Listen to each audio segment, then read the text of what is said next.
of all, I think your analysis was very straight-lined. History doesn't run in a straight line. Kid, you cannot tell your neighbor he is stealing ducks when you are stealing frogs. As High Commissioner, I was wrong. As Charandas Prasad, I reacted naturally how any person would have. I did not come here for that kind of abuse. I did not come here for that kind of abuse. If you're going to go down that road, I'll walk off. But it's all okay once they're talking. If they were talking, I could not have been here today. You got ADHD. I got that. Calm down. I think I've done enough in terms of taking our team out of trouble from losing. Tomorrow, Taylor. That's good. I'm reading the script now, and the first person that comes to my mind to play a detective, Yes, but the an Chinese erratic Mickey detective Rodriguez. is Mickey Rodriguez. Why an African slap an Indian? Why a man and slap a woman? No, Gildarie, you deal with that. You deal with that. We must encourage platforms like this because it brings together different people and allows for discussions to take place in our country on a multiplicity of fundamental issues. Gildarie, you apologizing for something you think I did is wrong. I don't want you to do that, and you should not have done that.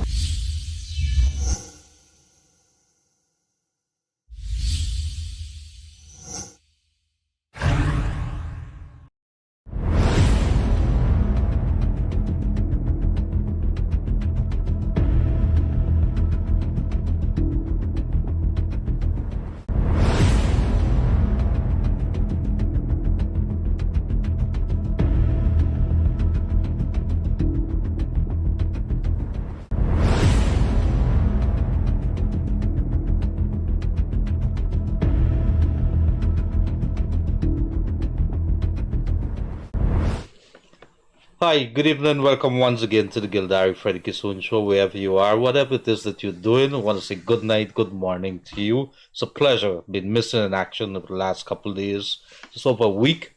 You know, you got to do things. You can't leave it. So many things to do, and it takes us day and night. We got to get it done. If you have a business, especially, and you have workers, and you have deadlines to meet, you have to meet those deadlines. Very serious times. Lots of stuff happening in this country and across the world. And upon us right now, within a matter of days, Venezuela is going to be headed towards their referendum, the December the 3rd, up against the entire world, which is cracking down on them, which is threatening sanctions in some places. It's been hinted. Whatever is the case, we have our leaders in Guyana fighting tooth and nail to make sure that we don't arrive at a situation or try to block the situation in which we could see something unprecedented. That word came up a few days back. I'm going to address that in a short while. But it is very serious because for a long time we have been a very laid-back person. Or a country rather, and we don't have an army, and I think this point was brought out a few days back too, that has been in preparation for war. That army that we have there, the Guyana Defense Force, they have been trained, they have been conditioned to defend our borders and our territory and to do emergency works, among other things. So we don't have the resources to fight a war, and we should not even be talking about that. What is important is that we should stand together. In that vein, a couple of things before I say good night to my co-host Freddie Kissoon, short while to him. Let's get a couple of things out of the way, because we are going to open the lines when we finish, and we're going to talk among other things, two things especially in my head. One would be that Venezuela issue. A lot of people worried about that situation there. What is going to happen? What's likely to happen? What is our government doing? On I think it was Wednesday, an incident happened. I was awoken from my bed around 3 o'clock in the morning and says, something happened down in the studio. I said, no, what happened? Because I missed the show. said somebody get kicked out of the studio. So I went and I looked back because there's of concern to me. And I probably would not have done it the same way. But let me make it very, very clear. When it comes to things of this country, when it comes to protection of this country, protection of our people, there's some things that as citizens of this country, we should never ever sacrifice. We should never ever give any grounds to. One of them being that any politicians, any citizen would use an excuse or take the opportunity to score cheap political points. Now is not the time for that. These are serious times. And if you're talking about the protection of this country, if you're talking how do we solve the issues or find solutions, you have to be talking about things like that. And I think I would want to say that I fully endorse what Freddie Kissoon would have done there.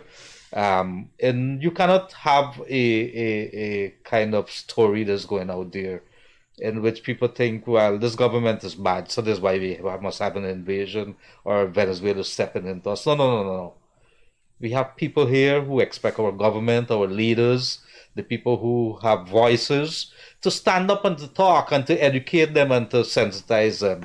Our company, my company, Pixels Guyana Inc., has taken the decision. I'm going to take off one of those advertising screens that we have on these bank, and I'm going to make it specifically dedicated towards educating our people of Guyanese, our citizens, and let us try to sensitize them as to what the situation is. And starting over the weekend, by Monday, we should have that up in place. I will inform, I think I've already informed the authorities that we are going to do that, and they could use our screens to send whatever messages that they can.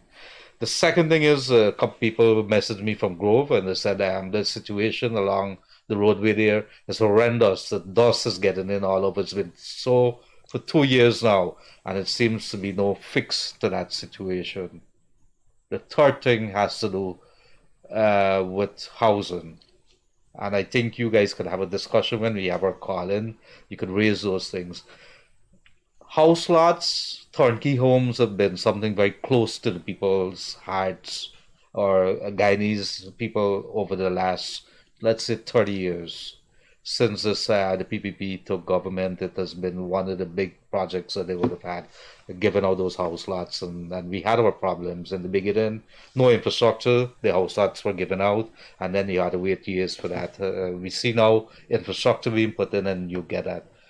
When you have accusations that pinpoint, or you have accusations going after officials who are supposed to be the guardians of the gates, I want to make that very clear.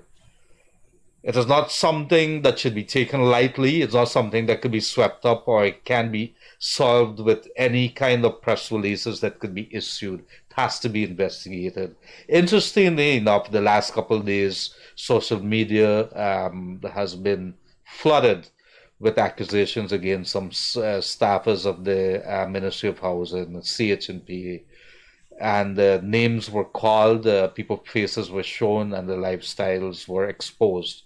There were purported WhatsApp messages being published. I saw, fortunately, that there was a statement that the ministry says, if you have the evidence, go to the police. And then not too long ago, bombshell revelations.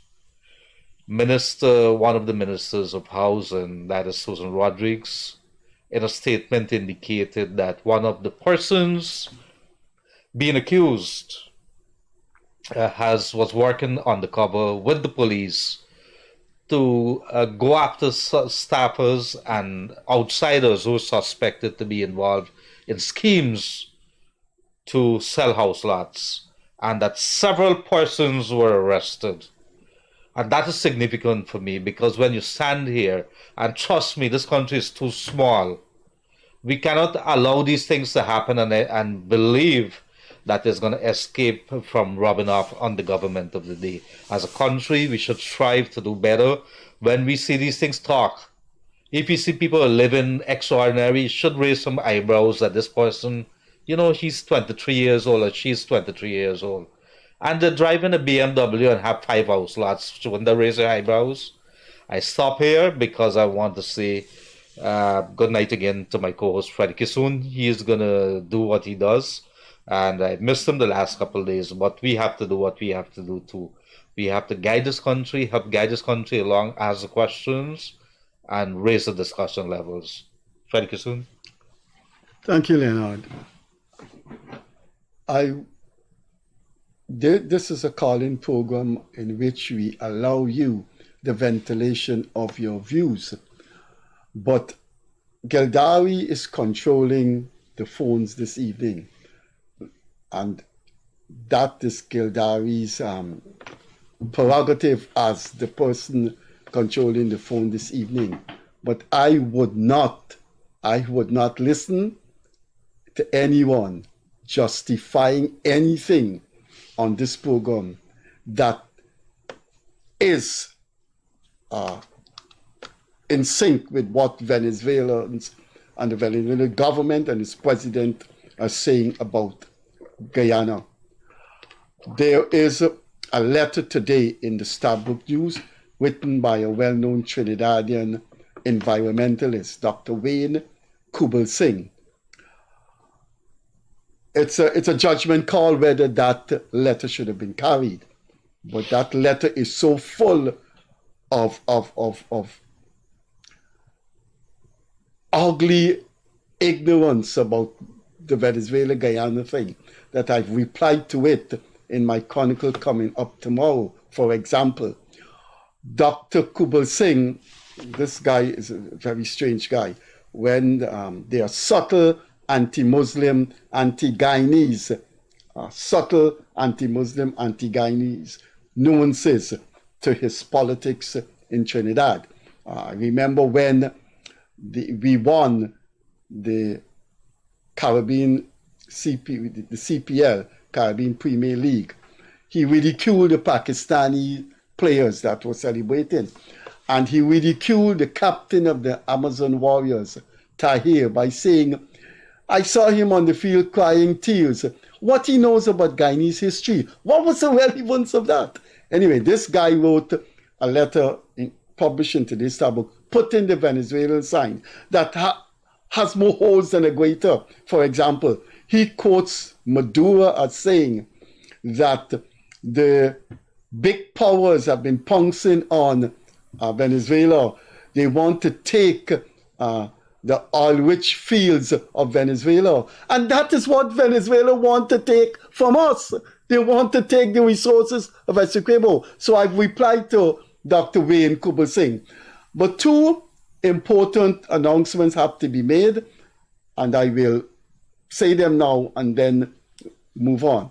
The consensus in Guyana among stakeholders is that we must keep the Venezuelan issue on the front burner, in your face, on the cloth of Guyana. So we must keep talking about the Venezuelan issue and crystallizing our position and devastating the untenability of the Venezuelan position.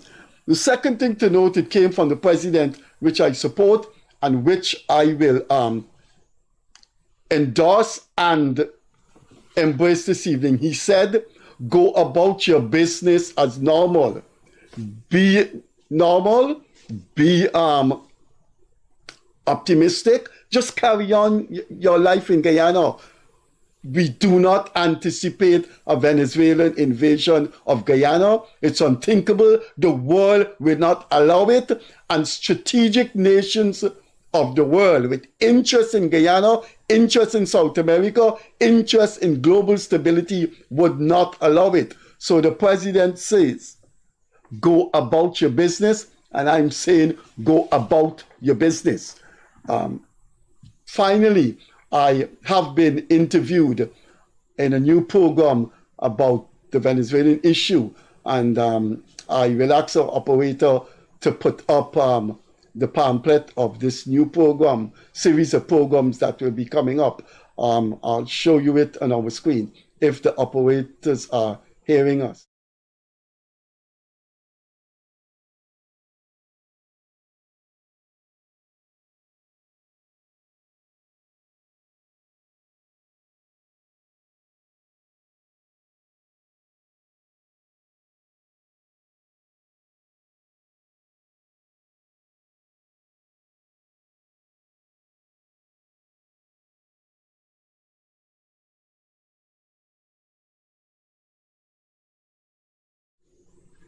So that's that's the program, that a new program that we'll be on, and I was asked to share my thoughts on Venezuela. I am not going to get into what happened last Wednesday with one of our guests who I think was going in a very, very dangerous direction, and I didn't expect that. We are facing a terrible threat from a recalcitrant South American leader, and our role in the newspapers, in the media, is to protect Guyana. This wasn't PNC, PPP thing, ethnic thing. But anyway, if there are any callers out there who want me to explain, I will explain. So that is about it for Venezuela. When your calls come in, we will talk about it. And please look out tomorrow in the Chronicle for my reply to Dr. Wayne Kubal Singh. And I took his analysis apart by showing examples of Venezuela imperialist aggression. Maduro was speaking, and he was quoting Maduro about imperialist aggression against Venezuela. And for 70 years, we had to face imperialist aggression from Venezuela, that we couldn't develop our resources in the Essequibo. And now we're trying to do that. We're hearing about a referendum. So that's about it. Finally, some reflection to take off from where Gildarie left off about things that happen. There is a letter in the newspapers today written by a lady, Mistress Nematali. And she started out in a very, very absorbing way. She said, look, I'm complaining now about the passport office. I have praised this government in all the things that it's done so far, but I cannot close my eyes about what I've seen my husband go through at the passport office. And what I want to say to you is that you're looking at someone on your screen this evening that thinks of an Ali has the qualities to be a very fine leader, not only in the third world, but when you take the conglomeration of nations, to be a fine leader in the world. And I support the direction he's going in.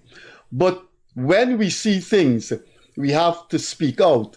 And we have to speak out because it achieves one fundamental objective. It gets the government to know what is going on. And I think every supporter of the government, every member of the government would accept that if you don't bring out these things, the government would not know. And that is what Mrs. Namatali was saying in her letter. I support this government, but I'd like to describe what my husband went through at the passport office. So when you see these things and you come on the air or you use the media, the letter pages of the newspaper, it should be taken in good stride by everyone in the country, including the government, because it opens the government eyes to things that are anomalies, aberrations, mistakes that are going on that the government does not know about. So it doesn't mean when you come and you speak about GPL, the hospital, the GRA, problems with house lot, it doesn't mean you're anti-government. Not at all. I am certainly, and I say this unapologetically, I am not anti-government. I think Mrs. Namatali said clearly, I support this government, but I can't accept what's going on at the passport office. So with those few words, we will open the lines and speak about anything. I would say this to you before we open the lines. Our purpose here at this moment in time is to protect our country. If you think as a foreigner or as a Guyanese, you want to say something in favor of Venezuela, keep it for another forum. Please, keep it for another forum. Keep it for your own forum. I see my purpose here tonight as twofold. To keep the issue of Venezuelan aggression against us, the past 100 years going, to inform our people about it, and to support President Irfan Ali's call go about your business now and in the future. Thanks. I'll hand over back to Gildarie, and the phone lines maybe Well, open. very shortly we'll open that phone line. I think two things I saw that really had me going. Obviously, the question would be on the table, is government doing enough? And I think that was made very clear in the last couple of days because I'm paying very close attention. What is the government doing? I think within a few days we have a U.S. Security officials are going to be here in Guyana. The government has been keeping pretty mum about that because you don't want to transmit what you're doing to the Venezuelan people. I would tell you from the Venezuelan side that Maduro is so busy trying to distract from his domestic problem and his economic problem. People have been fleeing by the hundreds of thousands for the last couple of years, coming to Guyana, going to all over the place. He has a terrible track record when it comes to managing and administrating that country. Your country is in deep shambles and you want to go fight a war, or you want to go and annex a country that is neighboring to you. Something got to be crazy. You got to be the biggest idiot. What's the end game there? And I think Maduro got to be very stupid in not analyzing the situation. If you decide to do something with that, you believe the rest of the world is going to sit by, especially the Americans with their interest that is there with ExxonMobil. And you're talking a whole set of nonsense about ExxonMobil there. But what is interesting for me too, I saw some photographs, I think, very early this morning. Irfan Ali is the president, was at our border areas, and Irfan Ali was lying in the hammocks there with the GDF people and slept with them there overnight, Freddie Kissoon. And I thought that was interesting because if you want to show leadership, if you want to show that you're doing something, you got to lead by example. I think on Sunday, the government is going to Essequibo and Regina. People want to know, people are extremely worried. I saw photographs of planes leaving Region 1 because they said people are coming out. I don't know how true that story is. But you want to know what is the truth. How is government moving forward? They say that it's a multi-pronged approach, that we are talking to our neighbors, we're talking to CARICOM, we're talking to all our partners, and there has been statements coming out from leaders within the Caribbean. I think even Mia Motley came out, aside from the CARICOM, came out again and make a statement clarifying what she would have said. And you would have seen Rowley coming out and say it too, and then official statements from CARICOM. Is this a bluff by Venezuela ahead of elections next year? We don't know. I don't believe that they have the resources to do any kind of thing, especially with sanctions hanging over the head of Venezuela at the moment. However, we cannot take any chances. And we could talk about logistics and how it's going to go. Let's open our lines, 231-2982. We could also 637-1071 if you want to WhatsApp call us. If you're overseas, please feel free. We could talk about housing. Let's talk about Venezuela. Let's talk about what we need to do as a people to keep together, to be as one. What do you expect your government to do? And you want to talk generally anything. Let us hear those calls coming in 231-2982, 637-1071. In the meantime, Freddie, anything else bothering you? No, except that I think. Oh, let's take the calls. Good evening, caller. Good evening, Gildarie. Freddie Harbison here from Berbice. Hi, Mr. Harbison. Go ahead. You know, Berbice is huge, and the plenty people watching you from Berbice. Yes, good night to our Berbice people there. Yeah, I want to pick up where Freddie left off. The top government official and the advisor is dealing with the Venezuelan issue. I want to touch more on what Freddie would have talked about. Things happening and person need to speak out to get the system run correctly. Gildarie, as a former board of director of the GPOC, I remember there was a system in place, or system would have been in place, and then the PVP government brought in the electronic board certificate system with a barcode. With all the migration or the update of board certificate, you know, Gildarie and Freddie Kissoon, the staff purposely choking the system so people have to pay a bribe to get those board certificates. One of the other thing is police clearance. There's a demand for police clearance, even for security work or whatever work or migration purposes. Again, that system is choked. People have to pay a bribe, and it's go to the passport office. Those are things. the government need to look at. I support the government at the end of the day, or I support any government in there. I don't want to see government fail. But the fact is that if people does not come out and highlight these things, then how can it be fixed? So I agree with Freddie there. One of the things is that, you can only address corruption if you bring it out to the relevant ears and get it fixed. Because too many times you hear complainings. I mean, I was on a talk show program the other night, and I heard the guy from the U.S. who run in for some Queen's Senate. He was trying to lambaste the government. There's a long system to get this done and that done, but he left 40 years ago. But if he does not identify some of these problems to the right government official, then how can it be fixed? So I'm calling on all Guyanese, wherever you are in all 10 regions, take things to your ministry and address it so things can be fixed. Like the same problem with the house lot situation. Yes, there are corrupted officials, but there is no silver bullet can fix this problem. So, I'm not sure though, Govind, I try to liken the running of government a little to business. I have people working with me, and I also see other business. I have clients that I deal with on a daily basis.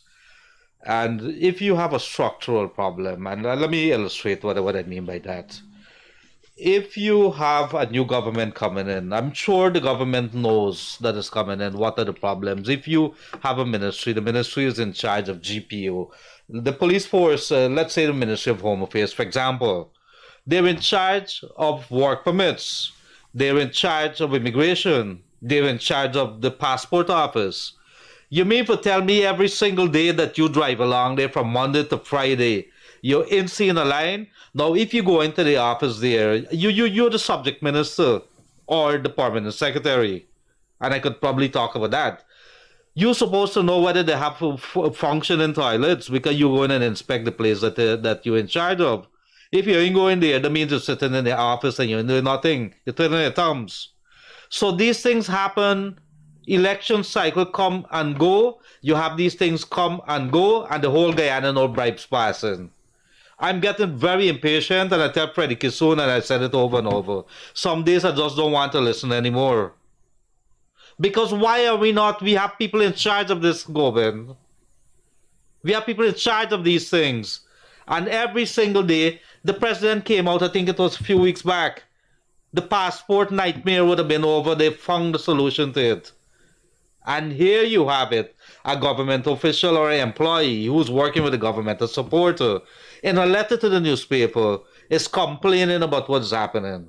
With regards to the birth certificate, I saw Neil Marks, so I reported today, talk about within hours he got a birth certificate because you could WhatsApp a number to GPO and send them your information, your mother name or whatever it is, and he got it 4 hours later. I'm not sure whether that's consistent right across. No. But that's the Neil Marks. It might happen for Freddie Kissoon and Gildarie. What happened to the rest of the people? But I find it, my point is, Govind and folks, I find it unacceptable but that year in, year out, election cycle come and go, you have the same damn issues. But Govind, you have a mountainous point, very strong point about police clearance. But you know why police clearance would hit my heart? It's a lot of working class people.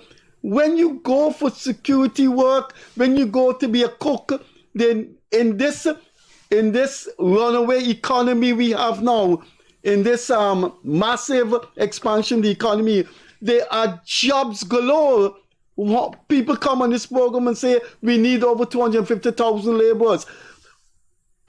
Police clearance snags are affecting working class people, and that you should be able to go into a system in this technological age.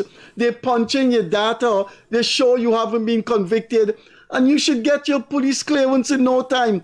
Those kinds of things cannot be accepted, and it's concern to me because I see my life the past 55 years as fighting for the smaller people, what we in political theory call the proletariat, or the laboring masses or the working people. Gobin, thank you for coming through. Bye-bye. One more thing to Freddie. I just want to bring this to Gildarie. Here now, one of the best local government system you have in this Caribbean is Guyana. It's well designed, it's well structured. But the people behind the system is letting down the government at the end of the day. The vice president is going to execute, and I guarantee you the line will be so long to complain. And each district got 300 plus councillors. These are the people behind the system. Sometimes it's not the system. You know, that's what I want. It's the people and the culture. Thank you very much, Gobin. Bye-bye. Good evening, caller. Hello. Hello, hi, good night. Good night. Go Hi, right good ahead. night. Good night.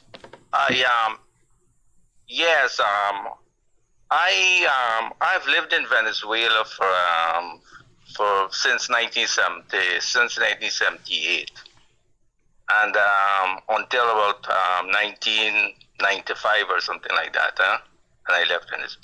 So I have an insight a little bit about Venezuela, and I think that Maduro is just he's just bluffing, and he doesn't even have the means of feeding his own people, his own army. So there's army people, because I personally have people that was in the army and they defected from his army, and he can't even provide for his own people, so he don't have the capacity to just he doesn't even have fuel. So how is he going to fight a war? Well, hold on. I saw some figures not too long ago. 20% approval ratings for Maduro. 20% according to those figures. So how you want to run a referendum? And I mean, I can't understand this guy. Yeah, ridiculous. Just, 5 times the size of bluffing. Guyana. You want part of Guyana. Yeah, he's just bluffing his way. Yeah. So I don't think why the Guyanese people is even bothering with him, you know, and they're worried like as the that. president said, I was on the ground. let's carry on with our I life. was one of those people that. Yeah. Well, the president can't say it, but he would never. Family that was in the army, and they deflected from there. They left the army because there was no food. They wasn't even getting paid. So he's in a bad shape. He doesn't even have money to maintain his own army. He could have never put a foot in Chavez's shoes. Chavez was a visionary. I like Chavez. I was there when Chavez was there. He was likable with the people. But since Maduro took over, when Chavez died in 2013, Maduro took over, and he run the country. He's not even an educated person. But look, they would have been leaders who came out. There would have been leaders who came out and went to the top and led the country.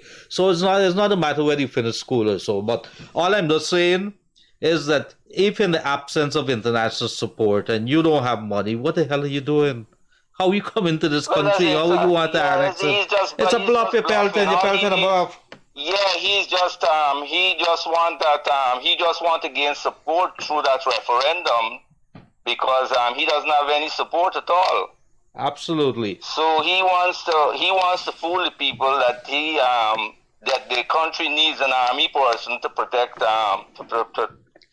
Essequibo. That doesn't belong to him. So that's you know, and the people, the Guyanese people. Well, I'm Guyanese myself. I'm 100% Guyanese. You know. So, yep. All right. Well, thank you very much for coming through there. And have a good night. I love my country, I love my people, and I like what the government of Guyana is doing for the people there, you know. Last night, the president, I looked at the photo, whether it's a PR stunt or I believe that this president finally has an understanding. The man lie down in the hammock. I can show Freddie Kissoon the picture. Go ahead. Yeah, but one more thing. Don't forget, because remember that I was there when Guyanese was also in Venezuela by the thousands over there, you know? And no, but we have opened our doors to the Venezuelans. We must not treat those Venezuelans. No, we can't. No, I agree. This country. Because at one time even Venezuela was even feeding us through that contraband, all those contraband things that used to go there, you know. Yeah, both our Chinese boatmen used to go up there. We have to remember that. Please don't treat. Thanks for that point. But they also got to be rules of engagement. I tell you why. I saw some photographs the last couple of days. Man selling inside one roadside stall, and he has on his stall a picture of Venezuela inclusive of Guyana territory. But that may be one. No. It's happening, and when the people when they talk to him, he says you can't do nothing. But the government has announced. The government can't do that. But the government has announced that the Venezuelans living in Guyana will be gathering at Square of the Revolution to support Guyana.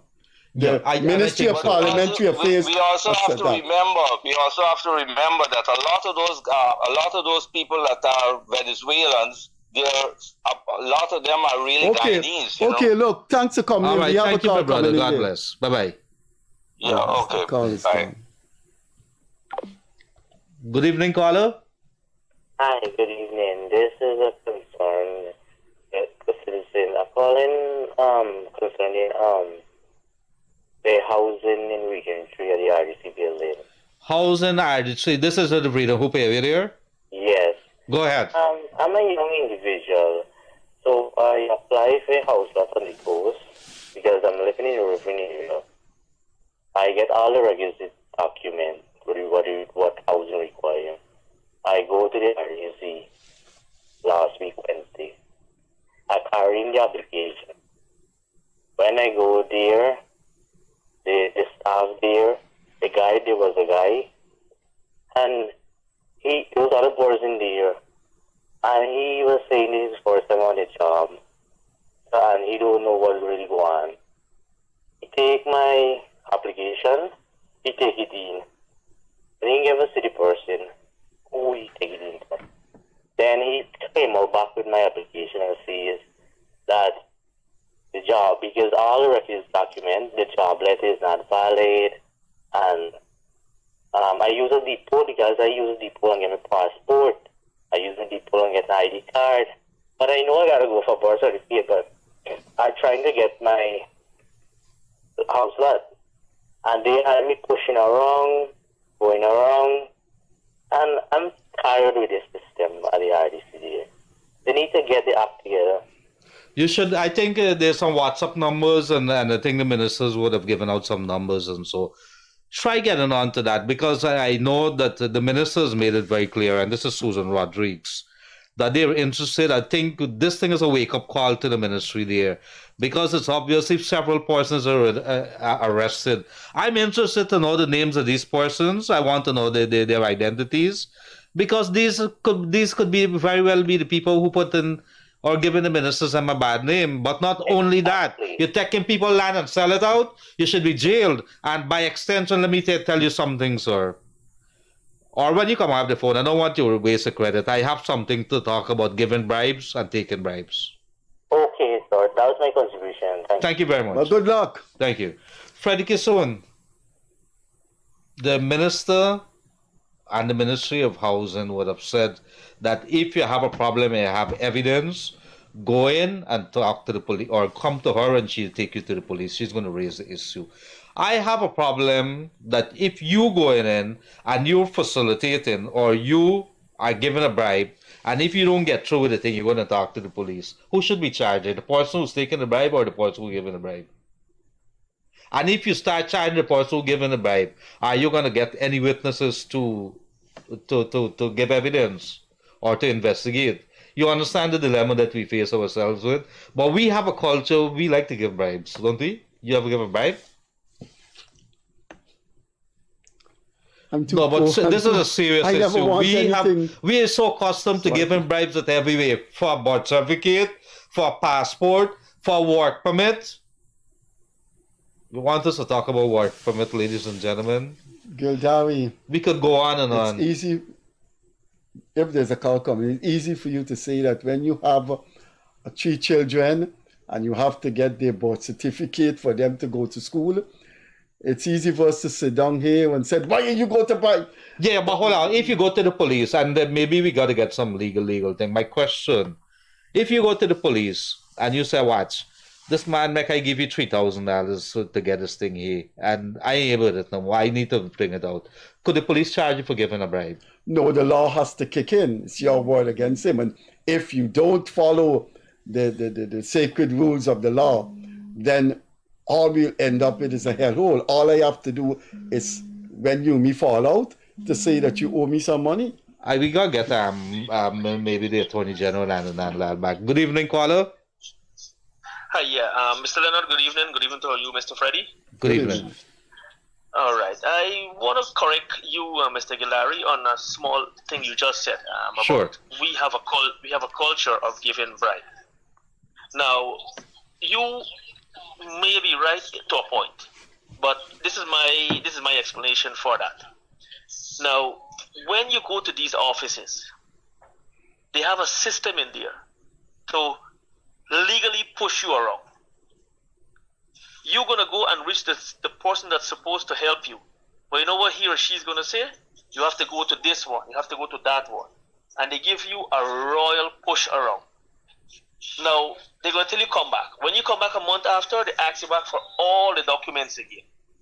Then they're gonna tell you come back for another month again, and then when you go there now, they want back another set of documents. It's a system they have there. Isn't that a culture? But isn't that a culture from the people's side who is supposed to be facilitating you, who are the front line, who are the gatekeepers, who are the ones who are interacting with you? You ain't meeting the minister when you go into the Ministry of Housing unless he has an open day. You're meeting with the counter clerk or you're meeting with the receptionist. And you want me to tell you?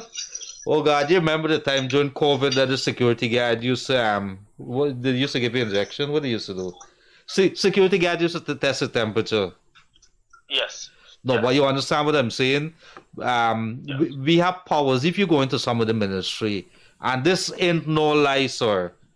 You walk in through the door, and you want to know if the security guard is the boss and who's the minister. Yeah, you know what I'm talking about? You look at this man and this woman, they're looking at you, and you said, oh my God, I franked with Dr. the security guard. You got to tell the security guard that NIS was your business. Well, I went in, I got to share this thing because sometimes I just go home and this thing just hot in my head. I just went into fast food. I eat whole day. I was working non-stop. And I went into the fast food and said, oh, give me a little pepper. I was getting pepper all the time when I went there, and they said it's not their policy to give pepper. You know, I left that place there, and I went next door and buy the food, and then I come back and tell them I never buy food from you. It wasn't the fact they weren't giving me the pepper, was our attitude towards me. This girl almost turned her back talking to me, and I never felt so insulted. So no, you was I went back, and I asked to speak to the supervisor. When I was talking to the supervisor, the girl turned her back on me. The staff that did it. But you understand what I'm saying? We don't understand customer service. Yes, that's my next point. Customer service is lacking in Guyana from the highest to the lowest form. That's one point. And my other point is this here. I think the government of Guyana should do a regularization of these immigrants or these Venezuelans or whatever they come in. Because I remember when I was in Barbados, they had us go in every 6 months to get a work permit. And they would charge us, obviously, X amount of money. And the government made a revenue off of them. What I'm saying is not a lot, but you can do some, and you can also give accountability for these people. But why you think the government isn't doing that? You have to go back and get your... But not every 6 months. We don't do 6 months. When you come here, you have to go back and renew your visa. You have to go back and renew your work permit. You have to... They give these people work permit, Mr. Kissoon? Who, in Guyana? Every foreigner gets a work permit. You legally, from a regulatory point of view, you're not supposed to be working without a permission from the government.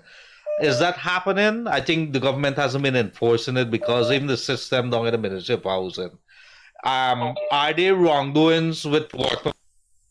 Well, you live in Guyana, you hear plenty stories. Yes. You hear the stories. No, I don't know if they're doing it. I'm just making a point, I'm just making like a broad statement here. No, it is. All right, thank you very much for coming through. Okay, thank you. Thank you so much. Bye-bye. Good night.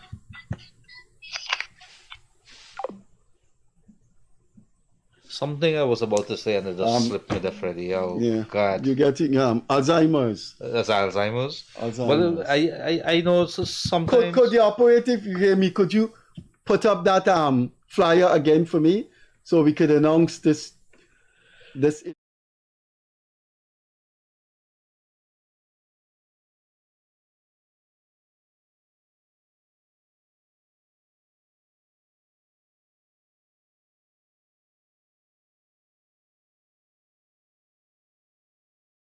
in this country for us to start having the appearance of a developed country or a developing country. 1, immigration to the airport. 2, passport office. 3, police people or policemen or police women stopping you on the road and then you drive to the police station. You're drunk, you know, and you drive into the police station so you can get a ticket for. I bet you can leave out one. Keep going. Keep going. Please, if I'm talking in the caller comment, let me tell you what happened at a bank, and I was there, and so I intervened. This person is going to close their account, and the attendant asked for proof of address, and I said, proof of address does not pertain because the person is leaving. No transaction, no money thing. It can't be. She said that's the anti-money laundering law. I said, no, you misunderstanding the Anti-Money Laundering Act. This person is taking out the money. So I just went up to the manager, and the manager told her, no, if you're closing your account, you know, there's no suspicion of money laundering. The banks, anyway, caller. Yeah. Good evening, caller. Hello. Hello? I don't know, like we lost. Are you here? Yes, I'm hearing you. Go ahead. Are you hearing me? Yes, go ahead. Yes, Mr. Gildarie. I hear you guys talking about birth certificate and all these kind of things that that you got to pay a bride. I just came from the post office there with my two sons. Their birth certificate get misplaced. And it didn't take me more than 2 hours to get to work. Thank you very much. And this is what Neil Marks talked about today, and I was extremely shocked. But let me tell you, there's a guy named Mr. Raymond Cummins. I understand that he's upturned the whole thing in there, and he's doing a fantastic job. But if that has been the case, that's very good. Kudos to that. If that is so, that's wonderful, saccharine news. And we hope it continues. People need to live their life without hassles in any country. All we did is go up to the 3rd floor. There's a couple of benches there, right? Go to the thing. The lady went into the system, the computer. I produced my kid's passport and birth certificate. Wow. Okay. So I don't know what people. No. Well, that's a good example of our country moving forward. I am not a religious person, but I pray that happens every day, and people are allowed to live their life without hassles. But the lady in the letter today about the passport office, that's another. I know that lady.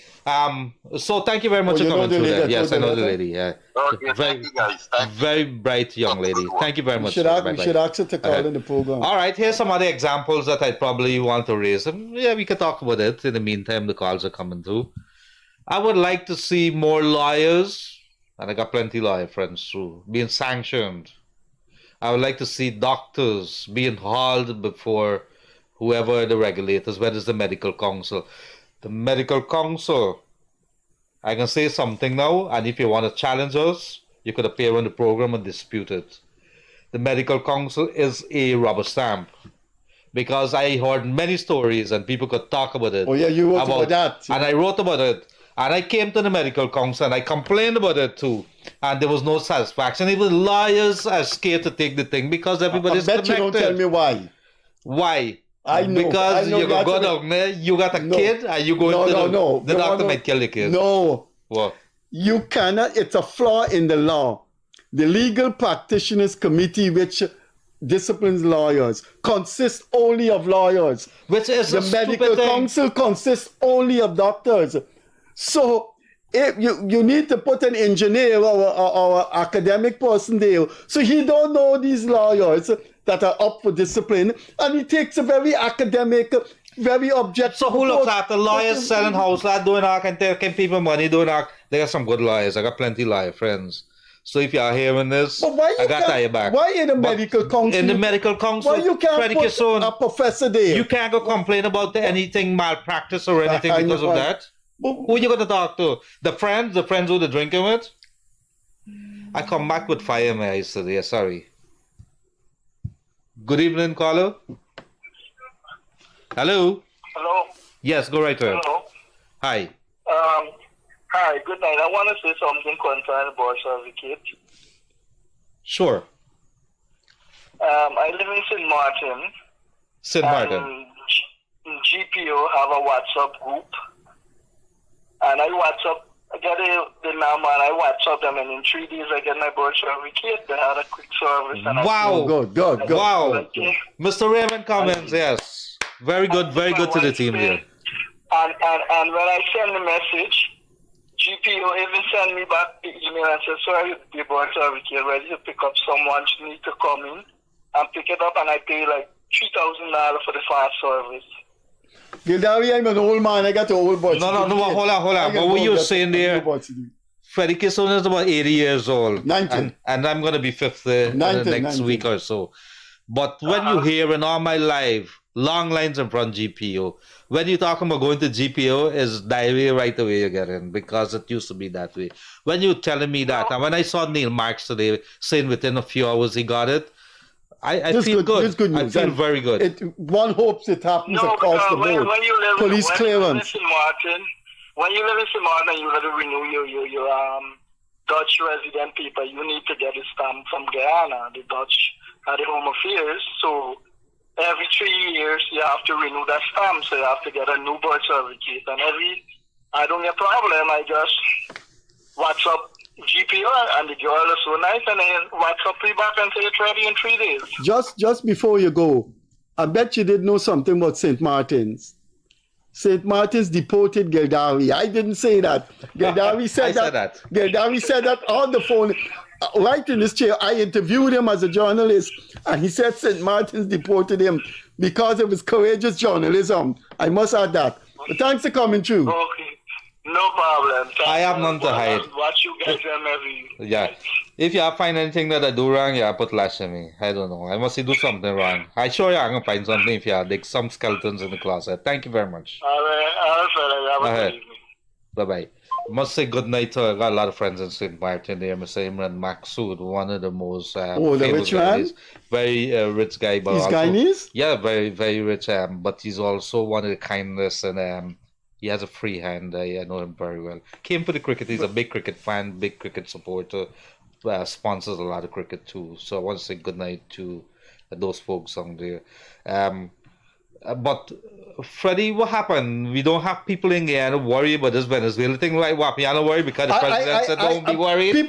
Don't be worried. No, people ask me about that, and I if I anticipate a lot of calls in Venezuela, and I said people are going to call in about their own problems. And I know that's what's going to happen. And you can't blame them. Look at the guy who talk about the breeding hoop and the land thing. People are going to call in and talk about their problems, and that's what the program is about. But do you believe, Freddie, in the meantime, we wait on this call, 231-2982, or you could also 637-10721. Do you believe that people in Guyana, they really get an idea there's a problem that we have? Or they're so caught up with what they're doing that they're not really paying attention, don't have time to pay attention because it's a struggle every day for them? What's your thinking? Well, there are a number of explanations to that. Oh, here we go. All right, let's go. Good evening, caller. Hello. Good evening. Yes, go. Are you ready? Yes. I am calling concerning this Venezuela issue with Guyana. It's very troubling at this time. Never mind, I'm not living there, but I'm still studying my Guyanese people, Uh-huh. And then, Gildarie, I saw this girl from I don't want to get political, but I saw this girl from the opposition. She's driving a lot of fear in people's minds. Who's which that? is not right. Who's that? Coretta McDonald. I was looking at her and I said, why was she doing this? What was she doing? I mean... She were actually calling out on the government and said that these people need help at the border. Oh, I thought you were saying that she was preaching doom and gloom. I haven't heard what she said. No, but what she's talking about, the situation is terrifying there and because of events that's happening. And then what she's saying, the government is not doing anything for the people at the border. And I saw the president overnight there last night. So what you have, you got a couple of issues happening. Let me put that to rest. Venezuela's gone on a big campaign using social media to drive fear. You see, Maduro got a TikTok page now, and Maduro on that page pounding it every single day. He got his people on the street taking old videos of marching taking place with a waving of the flag. You get war tanks and planes, and they're trying to make it look as if something is happening to Guyana. And our government is warned. It said that if you are going to be doing anything, do not pay attention to those things. Pay attention to what our official sources are saying. That's the GDF, that's the police, that's whatever is coming from the government. That's what you pay attention to. Exactly.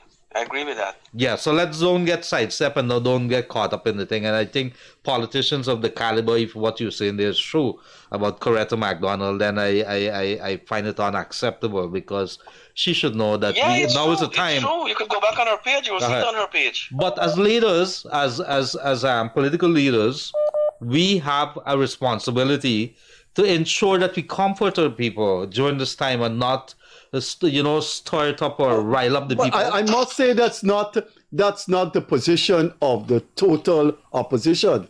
I spoke to Mrs. Amanda Walton Desir today, and she said, "Look, this is our country. We love our country." Her tone was quite different from what you're saying. But anyway, so thanks for coming through. We have a call there. Thank you. Okay, thank you, guys. Bye-bye. Good night. Good evening, caller. Oh, good evening. Yes, go ahead. I'm a pensioner, right? I just want to highlight two things. I go by program for my fitness. Yeah, say I change to keep $500. What's the officer name? I don't know what the officer. We say you gotta give me $500. No, he didn't have change. No, he did not change. The thing is $1,500, Uh-huh. and you give him $2,000. He didn't have change. I ain't got change. So I come up with nobody car park, nobody East Coast car park. I buy a coconut water. Give the woman $1,000. She said $500 for it. And she Next time, make sure you walk with change, right? Because it could be that they don't have change, but you know, and I know, and everybody know that is the old age excuse. Gildarie, you don't walk with money. You only walk with an animal or a person. You take money with you. All right, Freddie Kissoon. Freddie Kissoon, correct me there. Thank you very much for coming through there. You said there's another issue? But I finished yet. Yes. Yeah, I buy a coconut water. The woman in refused to give me back the change. So I give her $1,000. So she wanted the next $500. And you give me back the change when she realized there's $1,000 I give you. I go in KFC now by the car park. I buy a chicken, right? She tell me spend $400 for it. I give you $3,000. She give me back $80 to the cashier in one day. Man, somebody robbing you, man. There was what like robbie today. You know what? Strange, they conspired to rob you. Some strange zombie followed you for that. Yeah.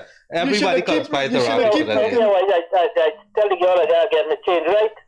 She go around, she come around, she go around, she come around, she carries to buy. Well, I tell you something, Gildarie. That's one of the strangest stories ever here. Right. In one day, a man getting back change. No. So next time, market shit $20. So you believe in zombies? A zombie been following you? Look. All right, thank you very much for coming through there. All right, have a good night. Bye-bye. Good evening, caller. Hi, good night. Uh-huh. Good night. Good night. Go right there, ma'am. Yes, I recall your program like about 2-3 weeks back. I was the owner with these people from Reno that got born up. Oh, yeah, we raised the question with the Minister of Public Works. We raised the question. We did.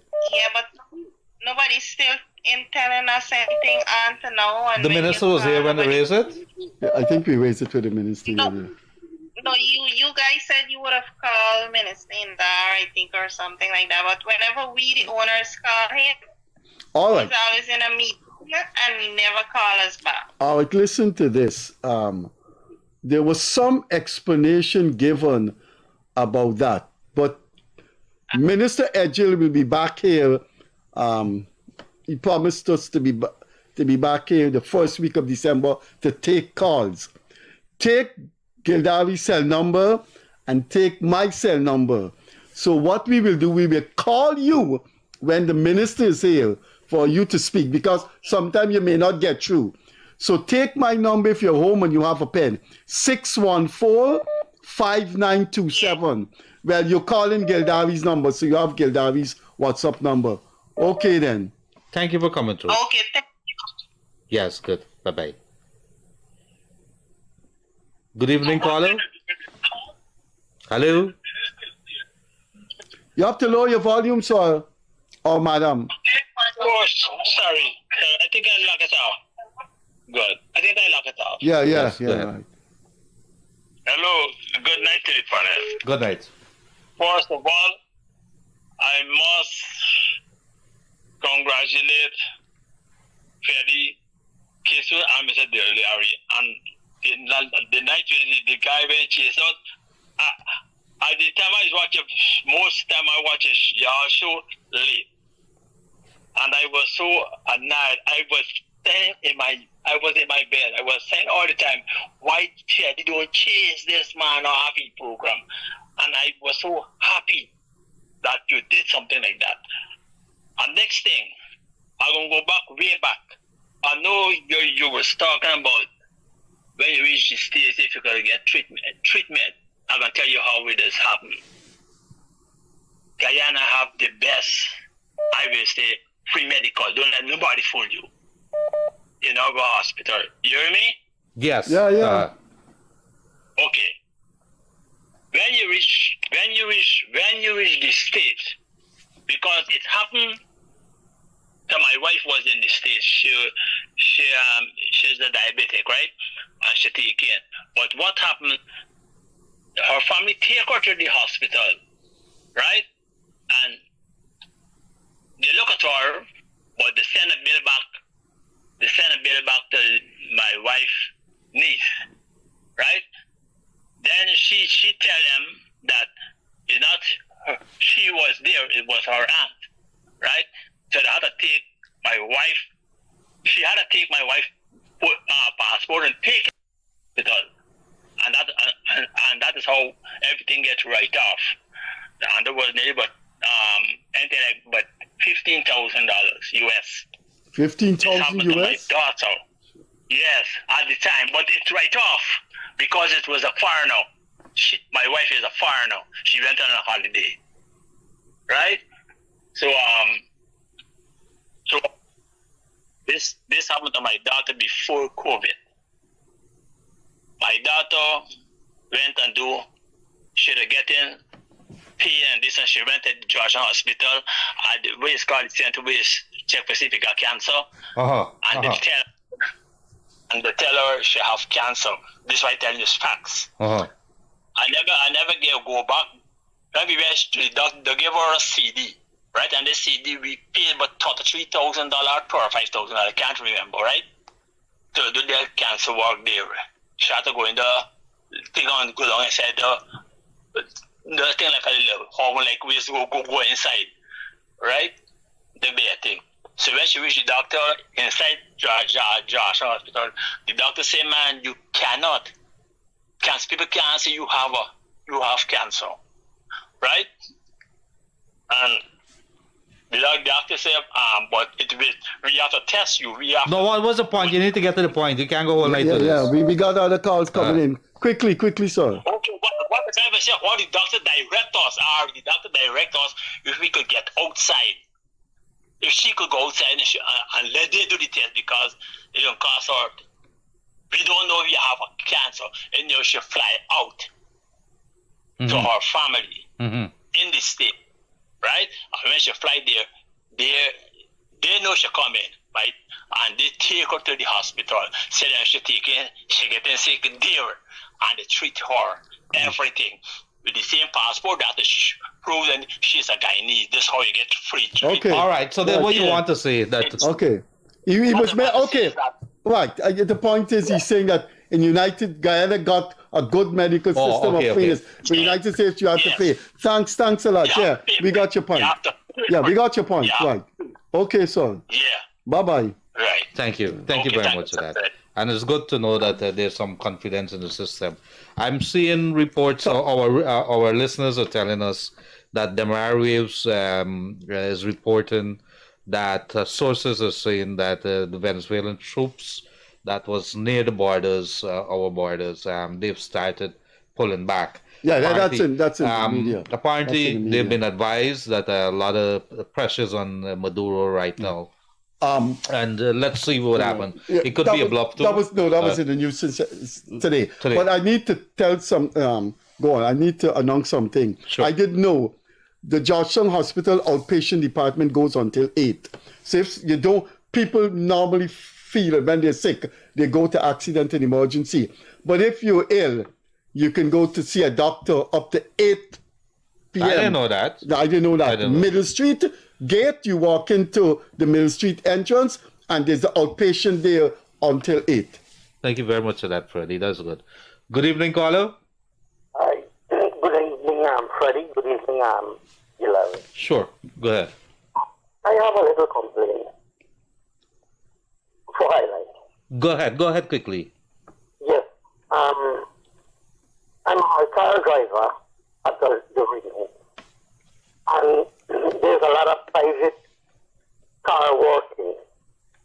And disrupt the higher care, which can do all kind of nonsense. Yeah, Gildarie spoke about that a year ago on this program. Well, let me make and some. that's right next to the station. Let me make some statements there, and let me see if the police gonna respond to it. I'm gonna be very controversial, or I'm gonna try to agitate. You're gonna be like Freddie Kissoon. I'm gonna be like Freddie Kissoon now.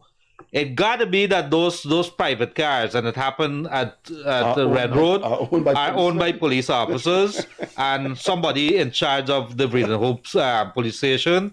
It cannot be that the cars are parked there and knowing that you're working at higher car and it's a breach of the road insurance. If you, as a passenger, jump in that car, and I said it over and over and over, and maybe we need to bring Bishpande or one of them from the insurance companies. You jump in a car and it goes into an accident and it's a private car that's working private hire. You can't get You can't get no insurance. Are we stupid or something? And guess what? These people are the ones who overtake the long lines and commit all the breaches in the traffic. Exactly. Mr. Man, another thing, That's very unfair to hire car drivers. Those people are making a living, that register their car as hire, they pay a hire. But all you got to do, you want to make money, you want to take bribes as a policeman, go stand up a diamond there, go stand up down there, and you stop them and say, give me a bribe. It's easy. And the traffic police hang around No, this and they are doing anything. You think commander with that Gildarie, who can change the police? But no help. If Mandela comes to be president again, he can change the police force. Tonight is a night to tell story. Me stop in front of a police outpost between Providence and Diamond over the weekend. And I see a man stop and he just shred with the hand and the policeman collect. And I said to myself, it's lunch money. And I said, Gildarie, put your head straight. Because normally, I would stop. Like today, I stopped one of them. A vehicle coming, if you see on this front of this windscreen, dark. And the policeman stopped the banner, wind down the window, give you a boops. You know it's a boops, right? Give you a boops, and he go along away. So I stop. I say, boss, man, boops? they got to do that. My kids them scarlet boops. And I stop, and I say... Is that Pong? Yeah, Pong, same thing, Freddie Kissoon. And I said... Isn't it against the law to have your windscreen fully tinted? Why you didn't stop the man? You know what the man tell me? I shame to talk it on this thing here, but it's symptomatic of the nonsense that happens in this country. The man said, boss man, I didn't see the thing. I didn't see the windscreen dark. I said, all the private cars walk the car is dark. And the police going in. We gotta go now. Your dogs are barking, affecting the thing. Thanks for coming through. Thank you very much. Bye-bye. Thanks for coming through. Bye-bye. Okay, bye-bye. Okay, the dogs are affecting the quality of the program. Got to get the traffic chief to this program here. Mr. Mahendra Singh, we got to get you to this program here because they got plenty of things we want to talk to you about. What are you doing this? And you know you're doing a tremendous work. You know this guy is doing a fantastic work. President Mandela come in. Good evening, caller. Good evening, Leonard. Well, it's Freddie too, no? Can't mean Yes, it's Leonard. It's Leonard. I just got worried. It's Leonard here. Yeah. I want to do something. Street people, man. All street people talking to you. All right, go ahead. Oh, is your family talking to you? Go ahead. Freddie in the family too. Everybody in the family in this country. Yeah. Yeah, Leonard here what happened. You know this welcome, but I don't know if you get your water. What is water? It's issue comes since March. No, the well is broken down in Diamond there, and they haven't finished with the new. Listen to me before you speak. The last week in September, the minister came on this national television. I saw it on Channel 11. He said the well actually finished. We got 2 more weeks, sometime in October. This is November now. We're going to go to finish. He should come and tell people going on. You get a water 5 till 9 in the morning. And then you cut it off and you come back. Remember, you're getting a drop after 9 o'clock, you know. So if people, the woman got to wash, got to go to tidy the washroom. Old people always like me with a center one now. Can't fetch a bucket of water right now. Come in and bring it to go your water. Yeah, they had some problems with the well in Diamond there because the well that they had to drill another part of the same compound in Diamond there. They had some problems with the case, and I understand. But you know what is? I'm glad that you raised that issue. The man that's in charge of the water company is a guy named Sheikh Bash. He's the CEO. And if I tell you what Sheikh Bash is be every day, I should be talking on this program. Let me explain one thing. No, hold on before you go there, man. Hold on. But you have to have the minister coming on the program talking about water, but you have the man who's in charge of the water not doing it. You understand why I'm getting upset? Yeah. But here, let me tell you something. Let me tell you how much the deal them do. What's going on? I got a niece live but three houses far from where the thing drilling. The people coming to work 2 hours and come back. You see them 3 days after, 2 days after. And this thing is unfair and unreasonable. I don't think the minister ever know what they think this, you know. And the people in charge of the job, I don't think they're carrying the right thing. And this is unacceptable to people living in Syria here. It is now 1 month, it is 8 months now, Leonard. But you see, you don't be home now to get water. I chap, me can only get water 2 hours in the afternoon, 2 hours or 3 hours in the morning, 3 hours in the afternoon. What's the problem? No, they get okay. So let me tell you what was the issue, and the minister explained it quite right. You had Diamond there before. Then you got Golden Grove come next door to it. Then they extend to the back, and then the whole Covent Garden and everybody, that whole area start drawing from one well. The well go down. So they had to bring not Covent Garden, farm or somewhere now. Well is supplying everybody. So what you do, you get 3 hours to this place, 3 hours to that place, because it is interconnected. And when that is going to when they're down now, everybody's screwed. So when it's going to stop? Well, the minister, I think, Kroll says by the end of this month, which is the next couple of days, or next month.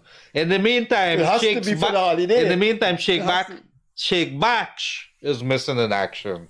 Good night, Mr. Sheikh Baksh. The people asking questions. Look, I got one. Okay, quickly. Yeah. Here we are. Now, we understand this country in transformation. You know this country will be in transformation. Your first duty is to get your energy, the power, since 2021. You can't wait for this year. If you got 100 houses put it up, when the 100 houses finish, you know what electricity the house going to use, your hotel going to use. So you cannot wait this year to tell me to put something in order, man. Okay. I agree with you. That one I fully agree with you. There should have been some better plan in there. Okay. Thank you very much. Bye-bye. Good evening, caller. Good evening, Freddie and Leonard. How are you? Pretty good, sir. Yes, go right ahead. Nice talking to you. Has anyone ever done a cost analysis what it'll cost Maduro to do a war in Guyana? He can't afford it. With so many people leaving, I don't think he did that. The turmoil they have there. I don't think he did that. It's impossible for him to do something like that. So we have to get our mathematically inclined minds in Guyana to do a cost analysis and let the Guyanese know there'll be no war in coming to Guyana. And they're in good hands. And this story reminds me of a story where King Solomon had to make a decision with 2 mothers. They wanted to divide their who would get this child. They had a child. They wanted to know who would get the child. King Solomon's rightly said, one of the mothers, you tell me what I should do. one of the mothers says, cut the child in half. Oh, we going into long discourse here now? No. Okay. We're going to give the child to the mother who doesn't want to cut in half. So Maduro wants Guyana to be cut in half. So he cannot have that. It doesn't go that way. Maduro is trying to distract from his nonsense that he has happening for his administration across here. That's what he's doing. Exactly. This matter was settled more than 100 years ago. And so what he's doing is distracting. We don't get it right. It's finished and done with. What you want your country's 5 times of Guyana. What you want the piece of Guyana for? Especially it comes coincidentally when we discover oil. People. You cannot displace 300,000 people in Essequibo. Right. And Anyway, all right. Guyana, and we have a president who's on the right track to make it one Guyana. He can't come there and disrupt the whole country and try to bring him back to one Guyana. It's going to cost him intellectually. Okay, all right. Thank you very much, Chief. Bye-bye. All right. Good night. Have a good evening. Good evening, caller. You have to tune down your volume, sir. Turn down whatever you listen to, please.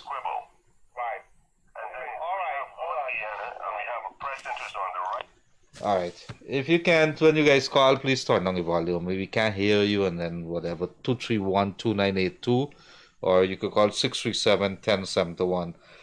Yes, somebody has raised the issue, and maybe when the call come in, we be thinking, they're saying that in some areas where there's no vehicle and you got to catch a vehicle, the only vehicle is available is the private hire car. What you can't get away from that point. Good evening, caller. Hi, good evening. Yes, go ahead. Yeah, just one question. When you go to the bank to do a transaction, why is it that you have to take like 3 hours time off from work to join a long line when they only have 2 tellers working? You're asking me a question, you're making a statement. But I'm making a statement. Because you can't ask me that, me no answer you.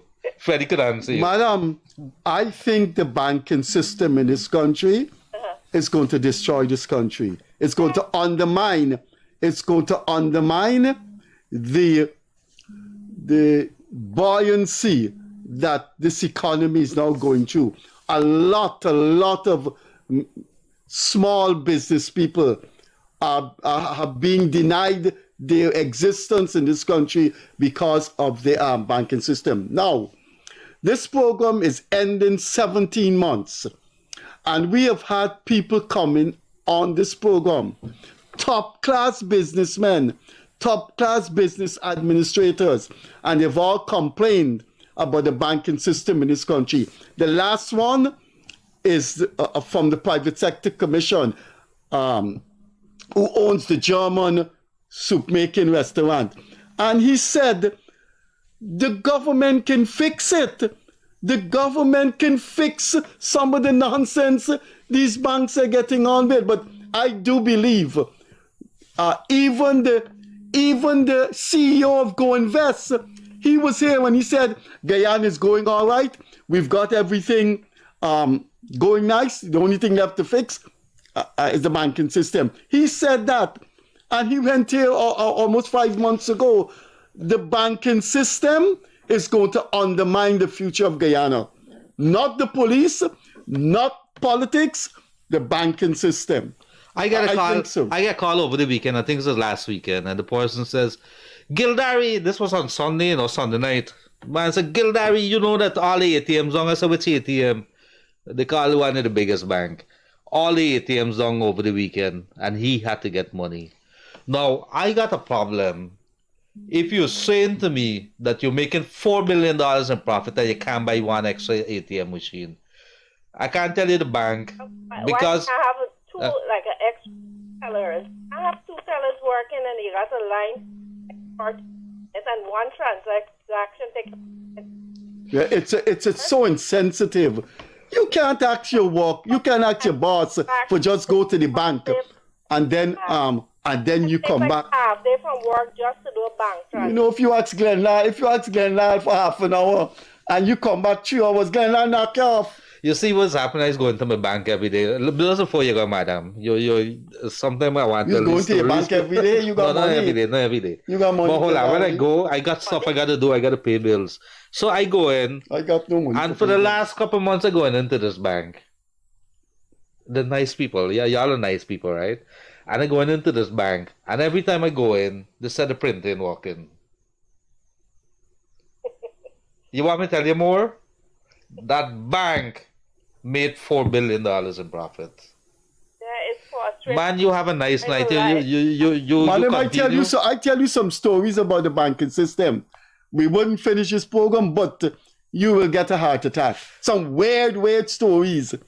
Weird stories. The banking system is worse than the performance of the Guyana police force. Guyana police force is an angel compared to the banking system.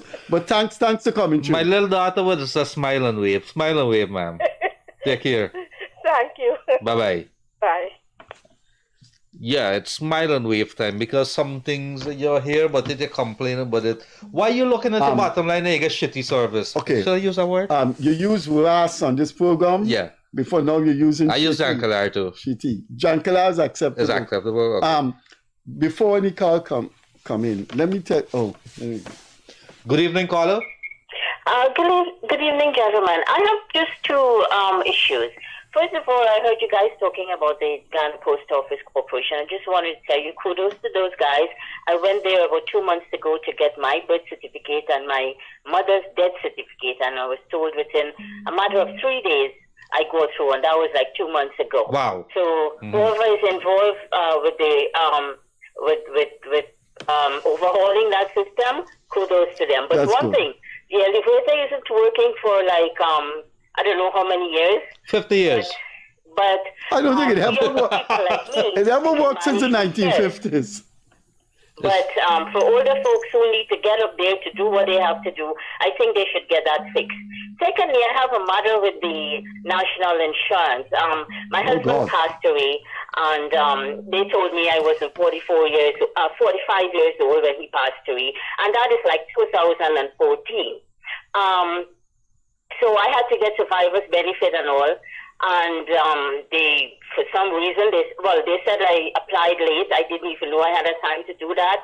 But I did apply, and when they reject my claim for late submission, they said I could write and tell them why I didn't submit on time. I did all of that with the supporting documents. I submitted that, which was one bacchanal. I had to appeal that because I don't know, they've not I don't know what is going on with the NIS. It's a mess. I appealed that matter. And up to this day, I got a reply that the general manager has rejected my appeal. So I made a call and I said, on what basis? Because the letter I received doesn't have a reason why she rejected my appeal. Nobody called me to have a tribunal or talk to me, one-on-one on any issue. So she just rejected my appeal just like that for whatever reason suits her. So my thing is, I've been trying to get my mother sorted out. I've tried the Minister of Finance office. They put me on to somebody who is dealing with this, and ever so often I call. I'm trying to get information from them, and I'm not getting. Since 2014, I'm telling you about, and I cannot get my matter from the national. You might get called the president office. The president The pronounced on president's this so busy, recently. Yeah, he pronounced on this recently, and they were given a mandate.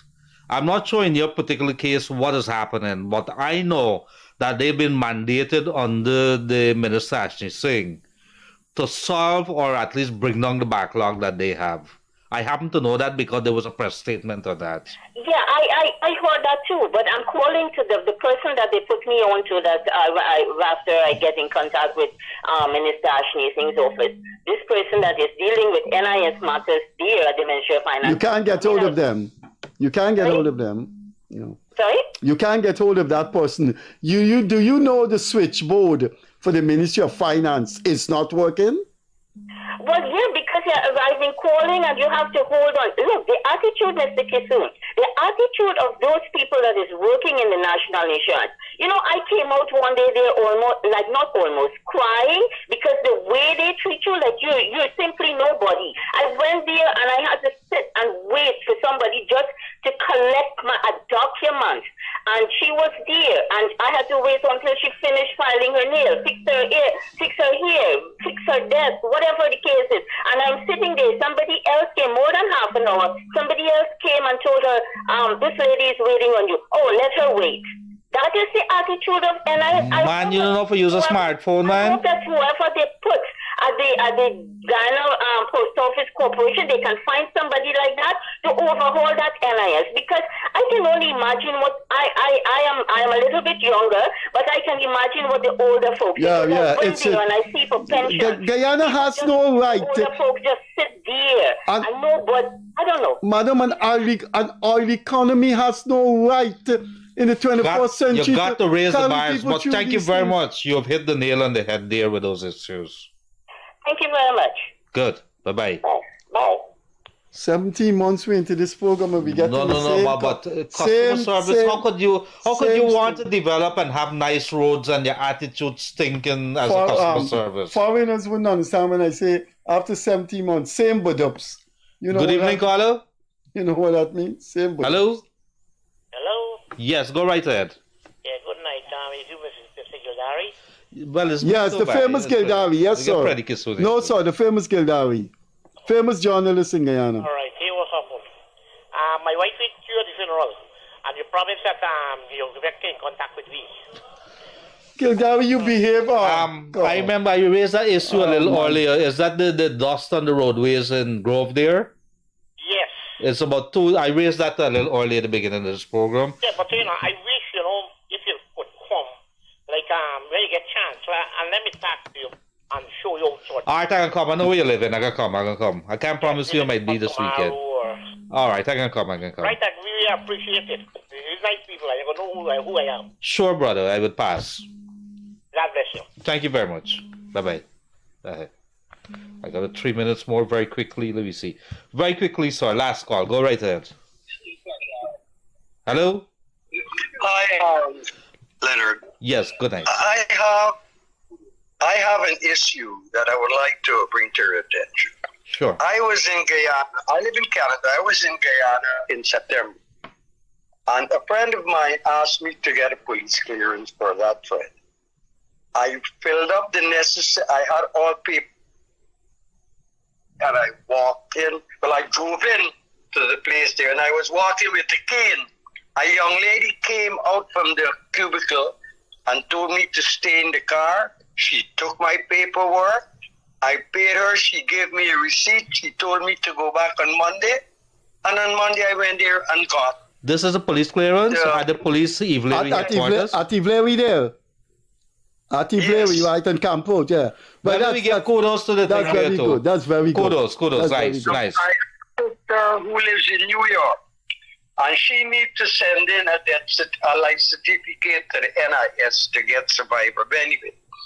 She used to gotta go in front to somebody and get it. I told her she can do it through WhatsApp.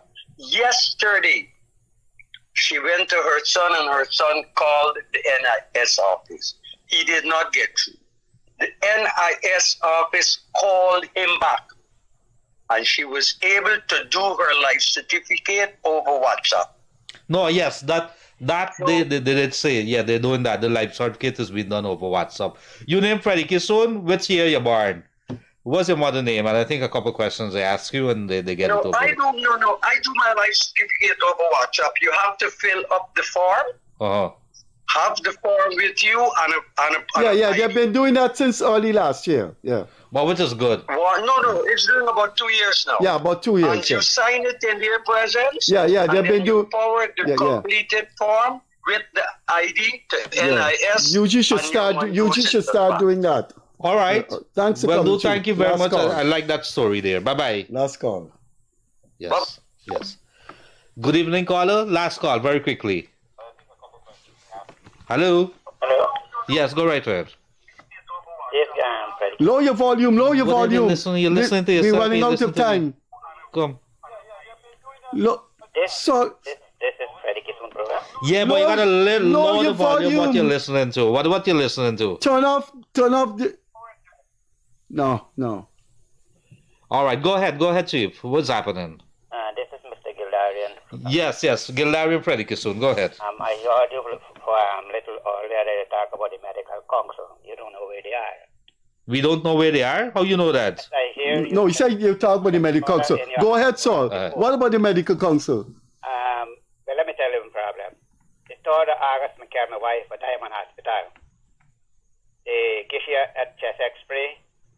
They give you a heart test. And I take your blood test. They called me back on the 11th of September. Took you back the 11th of September. Then gave me another date to take her back the 23rd of October. I take her back the 23rd of October. They give me another date to bring her back. No, the 2nd of October. They give me another date to bring her back the 23rd of October.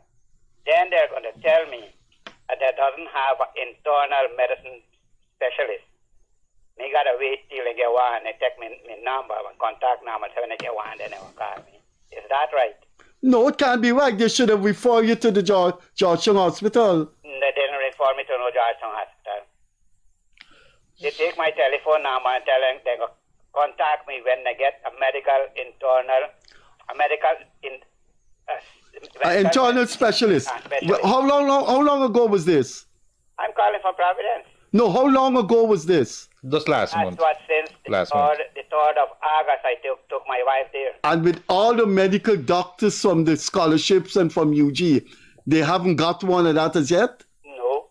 Well, look, so it's your wife health. You better go to the Joshing Hospital as quick as possible. Let them give you a paper to go to the Joshing Hospital. Take our numbers down. Gildarie's number is on the screen, and take my number down. 614... Just let me get up there. 614? 614-5927. Just now. 614-5527. Yeah. Call me. 5927. Yeah. Next week, the CEO of the Joshing Hospital should be here. So call me. Thank you very much for coming through. 614-5927. Freddie Kissoon. Okay. Thank you. 614-5927. Thank you. Thank you. Right. All right. Freddie, you not like me. You don't raise your voice. No, I don't raise voice. I speak very nicely. Quickly. Just let me ask the operator to put on the screen that pamphlet about my interview on Venezuela. If you're hearing Robert.